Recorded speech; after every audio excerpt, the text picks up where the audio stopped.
Chapter 3. Bianca D'Angelo Makes a Choice. After seeing Dr. Thorne turn into a monster and plummet off the edge of a cliff with Annabeth, you'd think nothing else could shock me. But when this 12-year-old girl told me she was the goddess Artemis, I said something real intelligent, like, okay. That was nothing compared to Grover. He gasped, then knelt hastily in the snow and started yammering. "Thank you, Lady Artemis. You're so, wow." "Get up, goat boy," Thalia snapped. "We have other things to worry about. Annabeth is gone." "Whoa," Bianca D'Angelo said. "Hold up. Time out." Everybody looked at her. She pointed a finger at all of us in turn, like she was trying to connect the dots. Who are you people?" Artemis's expression softened. "It might be a better question, my dear girl, to ask, who are you? Who are your parents?" Bianca glanced nervously at her brother, who was still staring in awe at Artemis. "Our parents are dead," Bianca said. "We're orphans. There's a bank trust that pays for our school, but..." She faltered. I guess she could tell from our faces that we didn't believe her. "What?" she demanded. "I'm telling the truth." "You are a half-blood," Zoe Nightshade said. Her accent was hard to place. It sounded old-fashioned, like she was reading from a really old book. "One of thy parents was mortal, the other was an Olympian." "An Olympian athlete?" "No," Zoe said. "One of the gods." "Cool," said Nico. "No!" Bianca's voice quavered. "This is not cool." Nico danced around like he needed to use the restroom.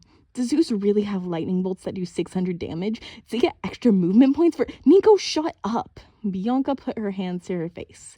"This is not your stupid mythomagic game, okay? There are no gods."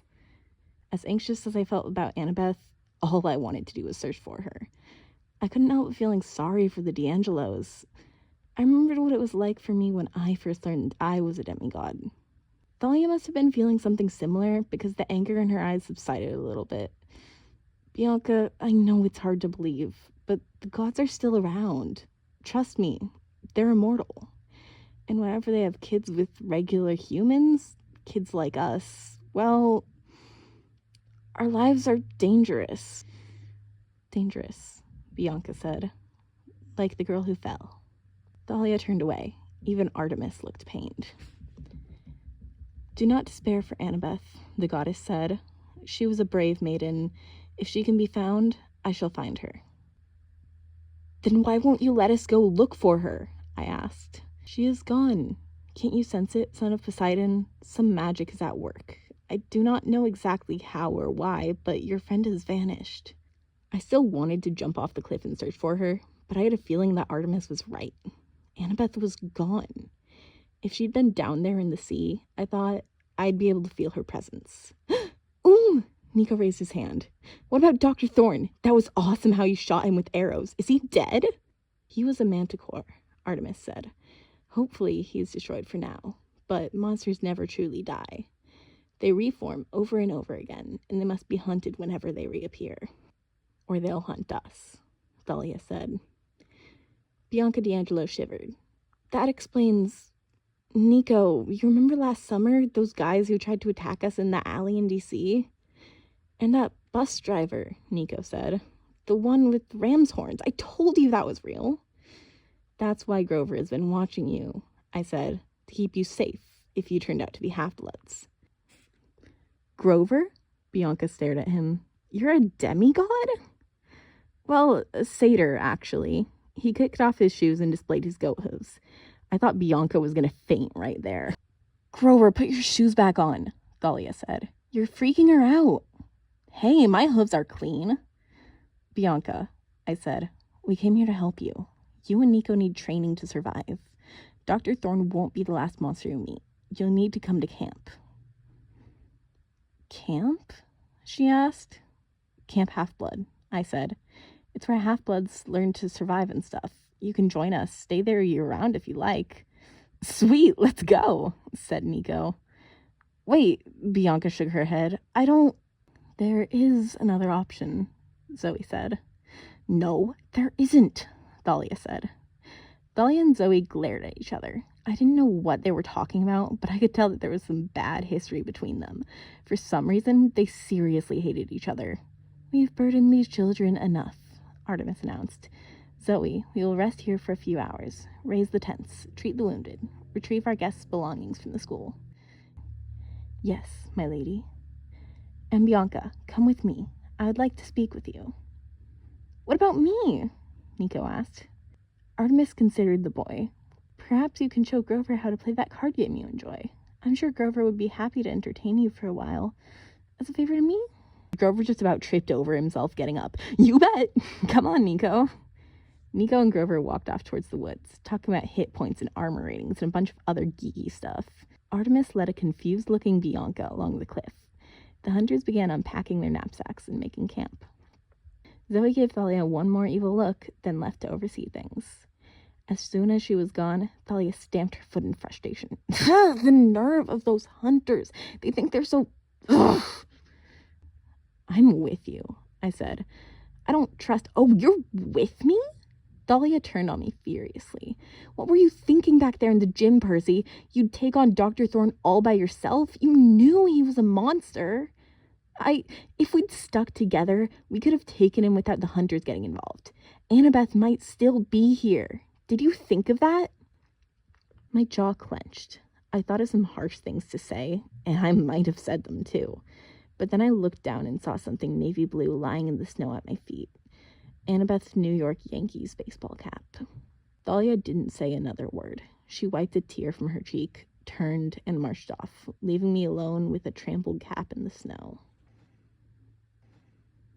The hunters set up their camping site in a matter of minutes. 7 large tents, all of silver silk, curved in a crescent along one side of a bonfire. One of the girls blew a silver dog whistle, and a dozen white wolves appeared out of the woods. They began circling the camp like guard dogs. The hunters walked among them and fed them treats, completely unafraid, but I decided I would stick close to the tents. Falcons watched us from the trees, their eyes flashing in the firelight, and I got the feeling that they were on duty too. Even the weather seemed to bend to the goddess's will. The air was still cold, but the wind died down and the snow stopped falling, so it was almost pleasant sitting by the fire. Almost, except for the pain in my shoulder and the guilt weighing me down. I couldn't believe Annabeth was gone, and as angry as I was at Thalia, I had a sinking feeling that she was right. It was my fault. What had Annabeth wanted to tell me in the gym? Something serious, she'd said. Now I might never find out. I thought about how we'd danced together for half a song, and my heart felt even heavier. I watched Thalia pacing in the snow at the edge of camp, walking among the wolves without fear. She stopped and looked back at Westover Hall, which was now completely dark, looming on the hillside beyond the woods. I wondered what she was thinking. 7 years ago, Thalia had been turned into a pine tree by her father to prevent her from dying. She'd stood her ground against an army of monsters on top of Half-Blood Hill in order to give her friends Luke and Annabeth time to escape. She's only been back as a human for a few months now, and once in a while she would stand so motionless you'd think she was still a tree. Finally, one of the hunters brought me my backpack. Grover and Nico came back from their walk, and Grover helped me fix up my wounded arm. "It's green!" Nico said with delight. "Hold still," Grover told me. "Here, eat some ambrosia while I clean that out." I winced as he dressed the wound, but the ambrosia square helped. It tasted like a homemade brownie, dissolving in my mouth and sending a warm feeling through my whole body. Between that and the magic salve Grover used, my shoulder felt better within a couple minutes. Nico rummaged through his own bag, which the hunters had apparently packed for him, though how they'd snuck into Westover Hall unseen, I didn't know. Nico laid out a bunch of figurines in the snow, little battle replicas of Greek gods and heroes. I recognized Zeus with a lightning bolt, Ares with a spear, Apollo with his sun chariot. "Big collection," I said. Nico grinned. "I've got almost all of them, plus they're holographic cards. Well, except for a few really rare ones." "You've been playing this game for a long time?" "Just this year. Before that..." He knit his eyebrows. "What?" I asked. "I forget. That's weird." He looked unsettled, but it didn't last long. "Hey, can I see that sword you were using?" I showed him Riptide and explained how it turned from a pen into a sword just by uncapping it. "Cool! Does it ever run out of ink?" Well, I don't actually write with it. Are you really the son of Poseidon? Well, yeah. Can you surf really well then? I looked at Grover, who was trying hard not to laugh. Geez, Nico, I said. I've never really tried. He went on asking questions. Did I fight a lot with Thalia since she was the daughter of Zeus? I didn't answer that one. If Annabeth's mother was Athena, the goddess of wisdom, then why didn't Annabeth know better than to fall off a cliff? I tried not to strangle Nico for asking that one. Was Annabeth my girlfriend? At this point, I was ready to stick the kid in a meat-flavored sack and throw him to the wolves. I feared any second he was going to ask me how many hit points I had and I'd lose my cool completely, but then Zoe Nightshade came up to us. Percy Jackson. She had dark brown eyes and a slightly upturned nose. With her silver circlet and her proud expression, she looked so much like royalty that I had to resist the urge to sit up straight and say, "Yes, ma'am." She studied me distastefully, like I was a bag of dirty laundry she'd been sent to fetch. "Come with me," she said. "Lady Artemis wishes to speak with thee." Zoe led me to the last tent, which looked no different from the others, and waved me inside. Bianca D'Angelo was seated next to the auburn-haired girl, who I still had trouble thinking of as Artemis. The inside of the tent was warm and comfortable. Silk rugs and pillows covered the floor. In the center, a golden brazier of fire seemed to burn without fuel or smoke. Behind the goddess, on a polished oak display stand, was her huge silver bow, carved to resemble gazelle horns. The walls were hung with animal pelts, black bear, tiger, and several others I didn't recognize. I figured an animal rights activist would have had a heart attack looking at all those rare skins, but maybe since Artemis was the goddess of the hunt, she could replenish whatever she shot. I thought she had another animal pelt lying next to her, and then I realized it was a live animal, a deer with glittering fur and silver horns, its head resting contentedly in Artemis's lap. "Join us, Percy Jackson," the goddess said. I sat across from her on the tent floor. The goddess studied me, which made me uncomfortable. She had such old eyes for such a young girl. "Are you surprised by my age?" she asked. A little. I could appear as a grown woman, or a blazing fire, or anything else I want, but this is what I prefer. This is the average age of my hunters, and all young maidens for whom I patron, before they go astray. Go astray? I asked. Grow up, become smitten with boys, become silly, preoccupied, insecure, forget themselves. Oh. Zoe sat down at Artemis's right. She glared at me as if all the stuff Artemis had just said was my fault, like I'd invented the idea of being a guy. "You must forgive my hunters if they do not welcome you," Artemis said. "It is very rare that we would have boys in this camp. Boys are usually forbidden to have any contact with hunters." "The last one to see this camp," she looked at Zoe. "Which one was that?" "That boy in Colorado," Zoe said. "You turned him into a jackalope." "Ah, yes," Artemis nodded, satisfied. "I enjoy making jackalopes. At any rate, Percy, I've asked you here so that you might tell me more of this manticore. Bianca's reported some of the disturbing things the monster said, but she may not have understood them. I'd like to hear them from you."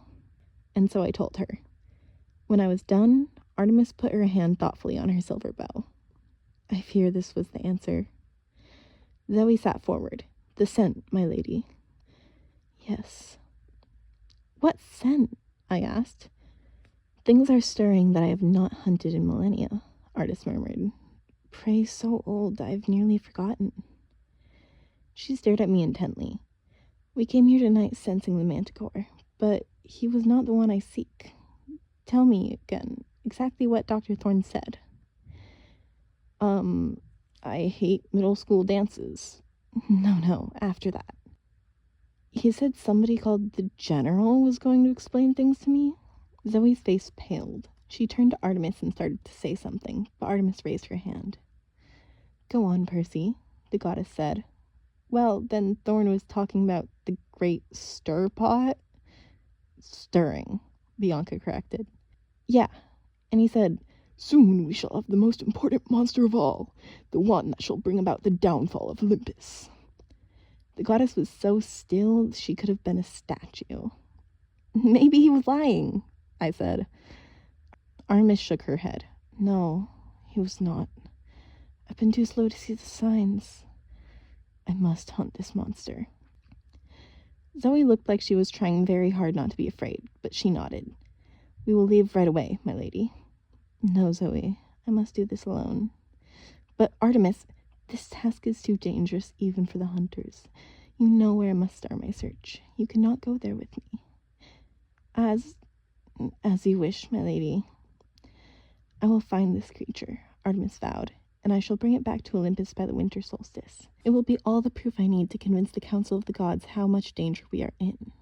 You know what the monster is? I asked. Artemis gripped her bow. Let us pray I am wrong. Can goddesses pray? I asked, because I've never really thought about that. A flicker of a smile played across Artemis's lips. Before I go, Percy Jackson, I have a small task for you. Does it involve getting turned into a jackalope? Sadly, no. I want you to escort the hunters back to Camp Half-Blood. They can stay there in safety until I return. What? Zoe blurted out. But Artemis, we hate that place. The last time we stayed there... Yes, I know, Artemis said. But I'm sure Dionysus will not hold a grudge just because of a little, misunderstanding. It's your right to use Cabin 8 whenever you are in need. Besides, I hear they rebuilt the cabins you burned down. Zoe muttered something about foolish campers. And now there's one last decision to make. Artemis turned to Bianca. Have you made up your mind, my girl? Bianca hesitated. I'm still thinking about it.